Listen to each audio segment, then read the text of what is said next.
নমস্কাৰ বন্ধু বান্ধৱীগণ, মোৰ চেনেলত আপোনাক পুনৰবাৰ স্বাগতম জনাইছোঁ। যদি আপোনাৰ voter name, date of birth, আপোনাৰ ফাদাৰ নেম যদি কিবা মিষ্টেক হৈ আছে, আপুনি কেনেদৰে ঠিক কৰিব পাৰিব, ইয়াৰ পৰা আমি মোৰ ভিডিঅ' লৈ আহিছোঁ।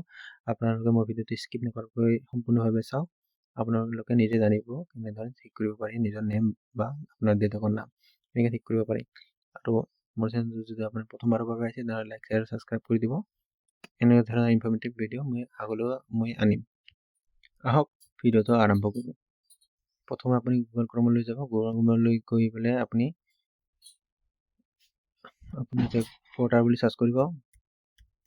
পৰ্টাল বুলি চাৰ্চ কৰাৰ পিছত আপুনি ইয়াতে চাব ভোটাৰ চাৰ্ভিচ পৰ্টেল বুলি লিখা ওলাব। ইয়াত আপুনি ক্লিক কৰিব। ক্লিক কৰাৰ পিছত আপুনি এনেধৰণৰ পেজ এটা খোল খাই যাব। খোল খাই যোৱাৰ পিছত আপুনি প্ৰথমে ইয়াতে চাইন ইন কৰিব লাগিব। চাইন ইন কৰাৰ কাৰণে ইয়াতে আপুনি ক্লিক কৰিব। আপুনি ইয়াতে মোবাইল নম্বৰ, ইমেইল এড্ৰেছ আৰু কেপচা কোড আপুনি ইয়াতে ফিল আপ কৰি পেলাই আপুনি কণ্টিনিউ কৰিব লাগিব।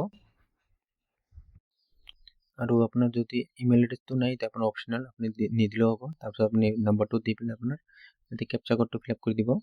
কোডটো ফিল আপ কৰি দিয়াৰ পিছত আপুনি ইয়াতে কণ্টিনিউ ক্লিক কৰি দিব। ইয়াৰ পিছত আপোনাৰ ইয়াতে OTP যাব। OTPটো ফিল আপ কৰি পেলাই আপুনি ভেৰিফাই কৰি দিব। ইয়াত আপোনাৰ ইয়াতে খোল খাই যাব এনেধৰণৰ পেজ। তাৰপিছত আপুনি চাইন ইন হোৱাৰ পিছত আপুনি ইয়াতে ফিল ফ্ৰম 8 বুলি লিখা ওলাব। ইয়াতে আপুনি ক্লিক কৰিব। ক্লিক কৰাৰ পিছত এনেধৰণৰ এটা পেজ খোল খাই যাব। আপুনি নিজে কৰিব খোজে না আপোনাৰ ঘৰৰ আন কাৰোবাৰ মানুহ কৰিব খোজে, ইয়াতে আপুনি চেক কৰিব। মই ইয়াতে নিজৰ কৰি আছোঁ কাৰণে মই ইয়াতে চেল্ফ কৰিম। তাৰপৰা আপুনি ইপিক নম্বৰটো ইয়াতে লিখি দিব। আপোনাৰ ইয়াতে ইপিক নম্বৰটো লিখি দিয়াৰ পিছত আপুনি ইয়াতে ছাবমিট বুলি লিখা ওলাব। ছাবমিটত ক্লিক কৰি দিব। ক্লিক কৰাৰ পিছত আপোনাৰ ইয়াতে ডিটেইলবিলাক ওলাই আহিব। আপোনাৰ ইয়াতে নামবিলাক ওলাই আহিব। ঠিক আছে, তাৰপৰা আপুনি ইয়াতে অ'কে বুলি লিখা ওলাব। আপুনি অ'কেত ক্লিক কৰিব। কৰি দিয়াৰ পিছত আপুনি কি কৰিব খোজে, চেল্ফ ৰেচিডেন্স শিফটিং ৰেচিডেন্স কৰিব খোজে আপুনি ইয়াতে কৰিব। Correction of এন্ট্ৰিজ and existing electoral roll আপুনি ইয়াতে ক্লিক কৰিব পাৰে। আপুনি এই 2 নম্বৰটো আপুনি ক্লিক কৰিব। ইয়াতে আপুনি 2 নম্বৰ ক্লিক কৰি পেলাই আপুনি ইয়াতে অ'কে বুলি ক্লিক কৰি দিব। ক্লিক কৰি দিয়াৰ পিছত আপুনি ইয়াতে এনেধৰণৰ পেজ খোল খাই যাব। খোল খাই যোৱাৰ পিছত আপোনাৰ ইয়াতে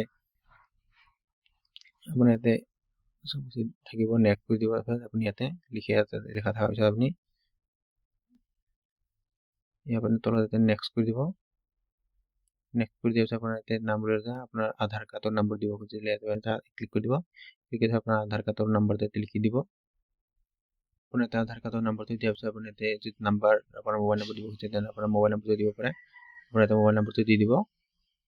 আপোনাৰ ইয়াতে আধাৰ নম্বৰ আৰু মোবাইল নম্বৰটো দিয়াৰ পিছত আপুনি ইয়াতে তললৈ আহিব। ইয়াতে নেক্সট কৰিব। নেক্সট কৰাৰ পিছত আপুনি ইয়াতে চাব, ইয়াতে ক্লিক কৰিব। ক্লিক কৰা আছে আপোনাৰ।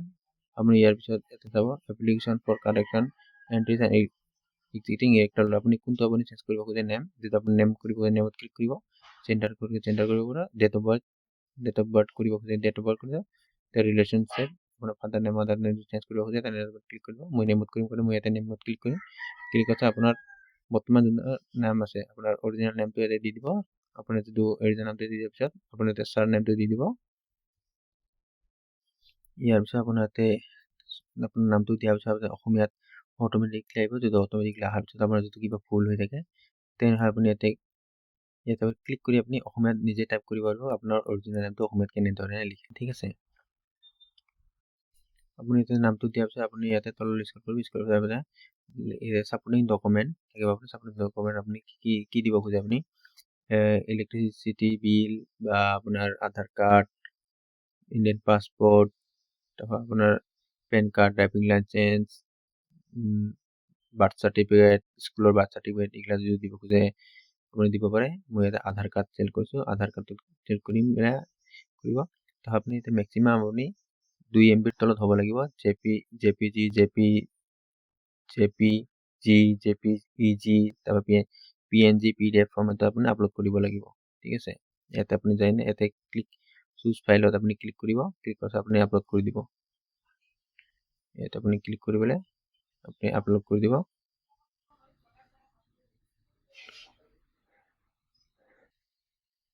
আপলোড কৰাৰ পিছত তললৈ স্ক্ৰল কৰিব। আপুনি ক'ৰ পৰা আপুনি ইয়াতে নেক্সট কৰিব। নেক্সট কৰাৰ পিছত আপুনি ইয়াতে ক'ৰ পৰা আপুনি এপ্লাই কৰি আছে আপোনাৰ ঠিকনাখন দি দিব, লিখি দিব ইয়াতে। তাৰপিছত আপুনি ইয়াতে নেক্সট কৰিব। নেক্সট কৰাৰ পিছত আপুনি ইয়াতে কেপচা কোডটো ফিল আপ কৰি দিব।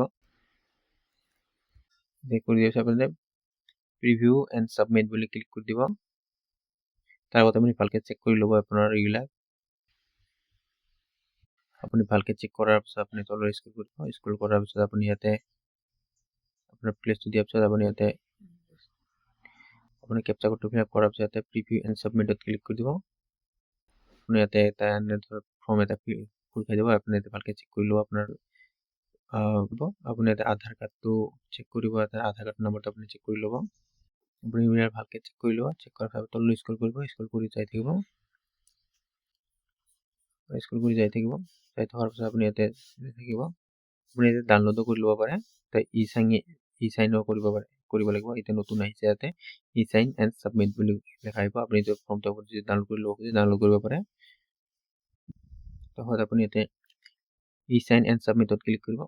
ক্লিক কৰাৰ পিছত আপুনি ইয়াতে অ'কে কৰি দিব, য়েছ কৰি দিব। খন্তেক সময় লোড লৈ আছে আৰু অকণমান সময় আপোনালোকে জিৰাব। ইয়াতে চাইন ইন কৰাৰ পিছত আপোনাৰ ইয়াতে এনেধৰণৰ পেজ এটা খোল খাই যাব। আপোনাৰ ইয়াতে আধাৰ নম্বৰটো দিব। আধাৰ নম্বৰটো দিয়াৰ পিছত জেনেৰেট অ'টিপিত ক্লিক কৰি পেলাই আপোনাৰ এটা অ'টিপিটো ফিল আপ কৰি দিব। ঠিক আছে। তাৰপিছত আপুনি ইয়াতে টিক মাৰ্ক লগাই ইয়াতে ছাবমিট কৰি দি দিব। ইয়াৰ পিছত আপুনি ইয়াতে আধাৰ কাৰ্ডটো তাৰ অ'টিপিটো দিয়াৰ পিছত ইয়াতে ক্লিক কৰাৰ পিছত আপোনাৰ ইয়াতে ছাবমিট কৰি দিব। ছাবমিট কৰাৰ পিছত ইয়াৰ পিছত আপুনি একনলেজমেণ্ট লিখা ওলাব। ইয়াতে আপুনি একনলেজমেণ্ট ডাউনলোড কৰিব পাৰিব। একনলেজমেণ্ট ডাউনলোড কৰাৰ পিছত আপুনি ইয়াতে অ'কে কৰি দিব। অ'কে কৰাৰ পিছত আপোনাৰ ষ্টেটাছটো চেক কৰিবৰ কাৰণে ইয়াতে ট্ৰেক এপ্লিকেশ্যন ষ্টেটাছ ইয়াতে আপুনি ক্লিক কৰিব। ক্লিক কৰাৰ পিছত আপুনি ইয়াতে আপোনাৰ একনলেজমেণ্ট নাম্বাৰটো দিব। দিয়াৰ পিছত আপুনি ইয়াতে ছাবমিট কৰিব পাৰিব। ইয়াতে ছাবমিট কৰাৰ পিছত আপোনাৰ ইয়াতে আপোনাৰ একনলেজমেণ্টখন দিয়াৰ পিছত আপোনাৰ ইয়াতে ছাবমিট হৈ গৈছে। আপোনাৰ ট্ৰেক ষ্টেটাছ কৰি থাকিব আপুনি চাব পাৰিব। আপোনাৰ এইটো ভোটাৰ আইডিটো মেক্সিমাম আপোনাৰ 1 বা 2 মাহ লাগি যায়। চেট প্ৰক্ৰিয়া চলি থকাৰ মানে অলপমান লেট হৈ যায়। আপোনালোকে নিশ্চিন্ত থাকক। আপোনাৰ পোষ্ট অফিচত আপোনাৰ নতুন ভোটাৰ আইডিখন আপোনাৰ পোষ্ট অফিচৰ জৰিয়তে আপোনাৰ ঘৰৰ এড্ৰেছত যাই ওলাব বা আপোনাৰ পোষ্ট অফিচৰ পৰা আপোনাক কল কৰি দিব। আৰু আপুনি ইপিকটো আপুনি ডাউনলোড কৰিব পাৰে। ইয়াতে আপুনি আপোনাৰ ইপিক নম্বৰটো দিব, ষ্টেটটো চিলেক্ট কৰি ল'ব। তাৰপিছত আপুনি ইয়াতে চাৰ্চত কৰিব আপুনি ইপিকটো ডাউনলোড কৰিব পাৰিব। যদি মোৰ ভিডিঅ'টো আপোনালোকক ভাল লাগিছে, হেল্পফুল লাগিছে, তেনেহ'লে মোৰ চেনেলটো ছাবস্ক্ৰাইব কৰি দিব আৰু আপোনাৰ বন্ধু বান্ধৱীৰ শ্বেয়াৰ কৰি দিব আৰু লাইক এটা কৰি দিব। আপোনাৰ লাইক এটাই মোক বহুত মটিভেট কৰে আকৌ এটা নতুন ভিডিঅ' বনাবলৈ।